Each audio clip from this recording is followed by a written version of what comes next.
लेकिन आपका और आपके बच्चों का जीवन नहीं सुधरा। तो अब अगर आप प्रशांत किशोर को वोट दीजिएगा, हमको राजा बनाइएगा, तो हम आपको सामने से कह रहे हैं उससे भी आपका जीवन नहीं सुधरेगा। जैसे पहले का आदमी धोखा दिया, जैसे पहले का आदमी धोखा दिया, हम भी तो आपको धोखा दे सकते हैं। वोटवा से पहले तो सब बढ़िया बतियाता है, वोट लेने के बाद नहीं पहचानता है। तभी आप 2-3 घंटा से बैठे हैं, आधा घंटा अपना जीवन का स्थिर से जो बात बताते हैं उसको सुनिए। हम वोट का बात नहीं करेंगे, नेता लोग का बात नहीं करेंगे, आपको रास्ता बताएंगे। अगर आप समझ जाइए तब वोट जिसको मन है उसको दीजिए, लेकिन जो रास्ता बताएंगे वैसे दीजिएगा। तो लिख के रखिए, चाहे वोट लालू को दीजिए कि नीतीश को कि मोदी को कि प्रशांत किशोर को, 2 बरस के अंदर आपके बच्चे के लिए पढ़ाई या रोजगार का व्यवस्था हो जाएगा। बात को सुनिए, ठीक लगे तो इसको अपनाइए, और न ठीक लगे तो जिस दल का नेता का झंडा ढो रहे हैं धोते रहिए। प्रशांत किशोर के जीवन पर उससे कोई फर्क नहीं पड़ने वाला है। जिसको जिसको ये समझना है, 15 मिनट अब भाषण नहीं होगा, आपसे 2-3 सवाल पूछेंगे, आपको हाँ या ना कह के जवाब देना है।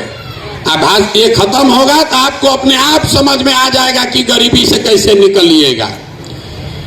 देखिए, दुनिया में जितने विद्वान लोग हैं उन्होंने बताया कि गरीबी से निकलने के 3 रास्ते हैं। 3 गो रास्ता है गरीबी से निकलने का। पहला रास्ता है पढ़ाई। अगर आपका बाल बच्चा पढ़ लिख जाएगा, पढ़ लिख के नौकरी पा जाए तो गरीबी खत्म। दूसरा रास्ता है जमीन। अगर आप पढ़े लिखे नहीं हैं, आपके पास खेती लायक जमीन हो तो खेती किसानी करके भी जीवन सुधर सकता है। और तीसरा रास्ता है पैसा, पूंजी। अगर आप पढ़े लिखे नहीं हैं, आपके पास जमीन भी नहीं है, लेकिन अगर पैसा हो, कोई कर्ज भी दे दे, तो कोई ना कोई रोजी रोजगार दुकानदौरी करके भी जीवन आप सुधार सकते हैं। आप ध्यान से देखिए, अपने जिला, अपने प्रखंड का, गांव का, पंचायत का, तो बिहार में रहने वाले 2/3 से ज्यादा आदमी के पास ये तीनों में तीनों चीज नहीं है।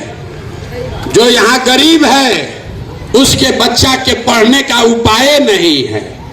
गरीब का बच्चा जा रहा है सरकारी स्कूल में, वो पढ़ाई नहीं कर रहा है, खिचड़ी खाया और घरे चला आया। आप में से कोई लोग है जो अपने बच्चा को प्राइवेट स्कूल में पढ़ा रहा है, कोचिंग ट्यूशन दिलवा रहा है, उसके बच्चे का भी भला नहीं हो रहा है। वो क्यों?